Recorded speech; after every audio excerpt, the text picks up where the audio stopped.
नमस्कार, मैं जितेंद्र चतुर्वेदी। अरविंद केजरीवाल ने अपना पर कुल्हाड़ी पर दे मारा है, खास तौर से तब जब लोकसभा का चुनाव देहरी पर खड़ा हो। ऐसी परिस्थिति में जो केजरीवाल कर रहे हैं वो राजनीतिक आत्महत्या से कम नहीं। हालांकि तब ये सवाल उठता है कि केजरीवाल तो राजनीतिक रूप से बड़े चतुर शख्स माने जाते हैं, तो ऐसी स्थिति में वो इस तरह की गलती कैसे कर सकते हैं जिसमें उन्हें नुकसान हो। इसीलिए ये सवाल बहुत बड़ा हो जाता है। तो इस पर हम लोग चर्चा करेंगे। साथ ही आतिशी मारलेना ने पीछे ईडी पर कुछ आरोप लगाए थे, अब वो उस मामले में फंसती नजर आ रही हैं, तो वो क्या है उस पर भी हम लोग बात करेंगे। लेकिन पहले इस पर आते हैं कि आखिर ये क्यों कहा जा रहा है कि अरविंद केजरीवाल पॉलिटिकल सुसाइड की तरफ बढ़ चले। देखिए, दो घटनाएं हो रही हैं जो ये बता रही हैं कि अरविंद केजरीवाल और उनकी पार्टी के राजनीतिक भविष्य पर ये संकट के बादल हैं।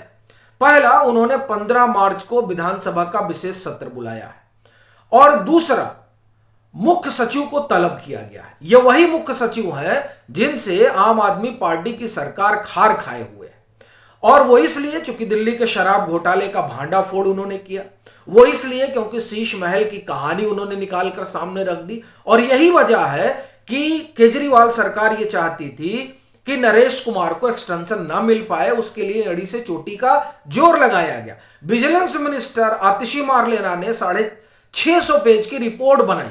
हालांकि उस रिपोर्ट को एलजी ने कूड़ेदान में डाल दिया और फिर इन्होंने सुप्रीम कोर्ट तक की दौड़ लगाई, लेकिन हासिल कुछ नहीं हुआ। तो अब उनको वहां तलब किया जाना यह बताता है कि जो आरोप अरविंद केजरीवाल दूसरों पर लगाते हैं, दरअसल अब वही चीज उनके साथ भी नजर आ रही है कि मुख्य सचिव को इसलिए परेशान किया जा रहा है क्योंकि अरविंद केजरीवाल दुराग्रह से प्रेरित है और उनकी सरकार मुख्य सचिव को लेकर ये बात लोगों को दिखाई दे रही है। दूसरी चीज, 16 मार्च को इनकी पेशी है राउज एवेन्यू कोर्ट में ईडी वाले मसले में। चूंकि ईडी का सम्मन आता और ये जाते नहीं है, इस बाबत ईडी ने शिकायत कर रखी हो और अब की बार तो बकायदे जो है सम्मन हो रखा है। और उस सम्मन पर आप ये देखें कि बड़ी गंभीर टिप्पणी हुई है राउज एवेन्यू कोर्ट की। तो अब 16 मार्च को इनकी पेशी है और 15 मार्च को ये विशेष सत्र बुलाते हैं। क्यों बुला रहे हैं? और ये सवाल इसलिए भी उठता है, और दाल में आप ये कहें कि दाल में काला नहीं, पूरी दाल काली इसलिए भी लगती है क्योंकि ये साफ है कि कोर्ट की पेशी से बचना चाहते हैं और यही काम ये पहले भी कर चुके हैं। आपको ध्यान होगा 17 फरवरी को इनकी राउज एवेन्यू कोर्ट में पेशी थी। ये साहब 16 फरवरी को विश्वास मत ले आते हैं। अब 17 को उस पर चर्चा होती है तो इसलिए जाते ही नहीं है। फिर 19 को ईडी की तारीख होती है, 19 फरवरी को 7वां सम्मन पर नहीं जाते हैं। इनका विधानसभा का सत्र चल रहा था। फिर 8वां सम्मन आता है और 4 मार्च को इनकी पेशी होती है। तो पता चलता है कि उसके एक रोज पहले बजट आ गया, तो अब 4 को बजट पर चर्चा होगी, तो कैसे जाएंगे मुख्यमंत्री। यानी ये इससे एक बात स्पष्ट हो रही है कि वो सरकार, वो शख्स जो इस बात का दावा करते रहे हैं कि ईडी और सीबीआई उनको फंसाती है, और जब फंसा रही है तो फिर ये जो सम्मन है, इस सम्मन पर वो जाने से भाग क्यों रहे हैं, वो कोर्ट के सामने पेश होने से डर क्यों रहे हैं। ये जो सवाल है, ये सवाल ये इस धारणा को बल देता है कि जो अरविंद केजरीवाल रामलीला मैदान में भ्रष्टाचार के खिलाफ बैठे थे और उन्होंने एक लंबा अनशन किया था, वो अरविंद केजरीवाल अब दरअसल सवालों के घेरे में आ गए हैं और उनकी ईमानदारी कटघरे में खड़ी हो गई है। अगर ऐसा नहीं होता तो अरविंद केजरीवाल न ईडी के सामने जाने से डरते और ना ही कोर्ट में पेश होने से डरते।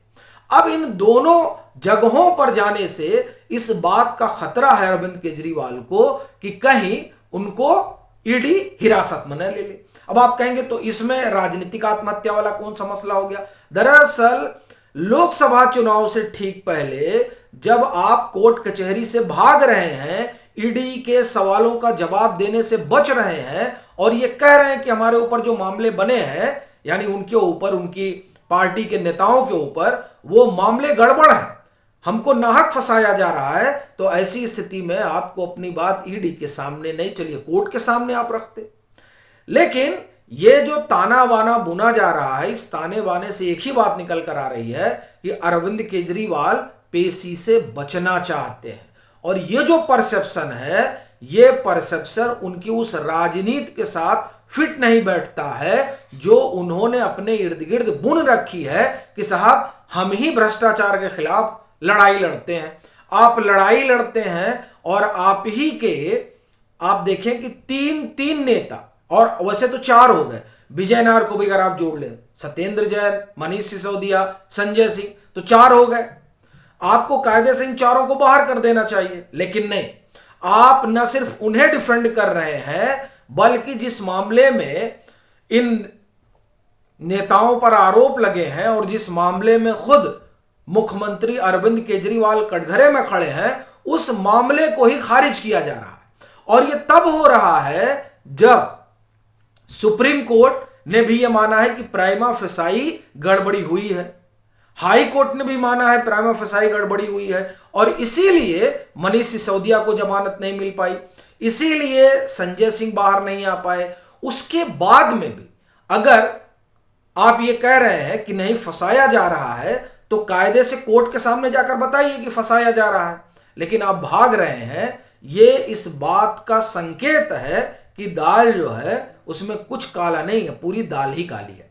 और ये धारणा ऐसे समय में बन रही है जब लोकसभा का चुनाव दस्तक दे रहा है, तो जाहिर सी बात है यह पॉलिटिकल सुसाइड ही कहा जाएगा। अच्छा, बात यही खत्म नहीं हो जाती है। माफी मांगने का अरविंद केजरीवाल ने जो रिकॉर्ड बनाया है, वह भी चुनाव के समय इनके पक्ष में नहीं जाता, क्योंकि भाजपा इसको उठाएगी। तीसरी चीज आप देखिए, आतिशी मार्लेना ने एक प्रेस कॉन्फ्रेंस की और उस प्रेस कॉन्फ्रेंस में कहा कि ईडी जो है वो तो सीसीटीवी फुटेज जो है वो डिलीट कर दिया, इन्होंने सब ऑडियो वीडियो उड़ा दिया। अब इस बात को भी ईडी ने कोर्ट में रखा कि अमनदीप ढल इसमें एक्यूज्ड हैं, उन्होंने मांगा था, उनको दिया गया। अब ये कोर्ट के कहने पर दिया गया और उसको उन्होंने पास कर दिया, और जब इन्होंने पास कर दिया तो उसको इन लोगों ने राजनीतिक मुद्दा बना लिया। आम आदमी पार्टी ने, आतिशी मार्लेना ने बकायदे प्रेस कॉन्फ्रेंस की। अब ईडी जो है इस बात पर एक तरह से कहें कि बिफर पड़ी है, और उसने ये बात वहां पहुंचाई जहां पहुंचनी चाहिए। यानी अब मसला जो है इसमें भी कोर्ट कचहरी का बन जा। तो ये जो चीजें हैं वो ये बता रही हैं कि अरविंद केजरीवाल एक अलग नैरेटिव अपने लिए गढ़ रहे थे कि साहब भाजपा से हम ही लड़ रहे हैं, भ्रष्टाचार के खिलाफ हम ही ने मुहिम छेड़ रखी है। लेकिन जिस तरह की चीजें निकल कर आ रही हैं वो ये बता रही हैं कि आप भ्रष्टाचार के खिलाफ नहीं लड़ रहे हैं, आप तो इस बात से बच रहे हैं कि कैसे हम तिहाड़ न पहुंच पाए और फिर कैसे 2-4 सीटें पंजाब और दिल्ली में हासिल कर ली जाए। ये तमाम चीजें जो है वो अब दिखाई दे रही हैं और लोग इसको समझ रहे हैं।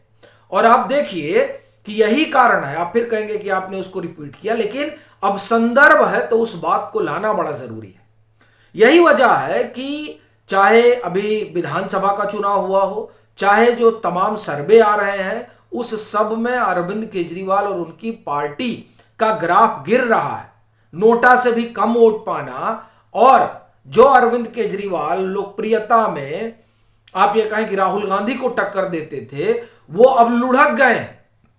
ये बताता है कि किस तरह से अरविंद केजरीवाल की विश्वसनीयता लुढ़क रही है और उनकी जमीन दरक रही है। और ये जो चीजें वो कर रहे हैं, जिसमें वो ईडी के सामने पेश ही नहीं हो रहे हैं, कोर्ट के सामने न जाना पड़े, उसके लिए तमाम तरह की जुगत भिड़ा रहे हैं, ये सारी चीजें किसी भी राजनेता के लिए जो सार्वजनिक जीवन में ये दावा करता हो कि उसने बड़ी सुचित्ता से राजनीति की और उसका जो पूरा राजनीतिक जीवन है वो खुली किताब है, इस तरह का दावा हो, और जब ईडी और कोर्ट बुलाए और न जाना हो, तब ये जो कामकाज होता है, ये कामकाज सीधे तौर पर अपनी जो राजनीतिक पूंजी जो भी अरविंद केजरीवाल ने कमा रखी है, उस राजनीतिक पूंजी को इसे तिलांजलि देना ही कहा जाएगा।